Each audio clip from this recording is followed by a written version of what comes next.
ইরানের ballistic missile আঘাত হেনেছে কাতারের আল উদেইদে, মার্কিন যুক্তরাষ্ট্রের সবচেয়ে বড় বিমান ঘাঁটিতে।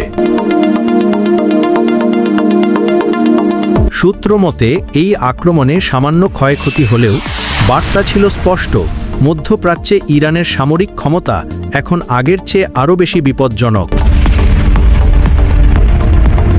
বিশ্লেষকরা বলছেন এটি সরাসরি যুক্তরাষ্ট্রকে চ্যালেঞ্জ ছুড়ে দেওয়া। এই ঘটনায় ভূ রাজনৈতিক উত্তেজনা তুঙ্গে। আপনার মতামত কি? যুদ্ধ আসছে নাকি ইরান বনাম আমেরিকা শুরু হলো নতুন অধ্যায়? কমেন্ট করে জানাবেন। আর আমাদের ভিডিওটি আপনার ভালো লাগলে অবশ্যই চ্যানেলটি সাবস্ক্রাইব করে বেল বাটনটি অন করে দিন। ধন্যবাদ।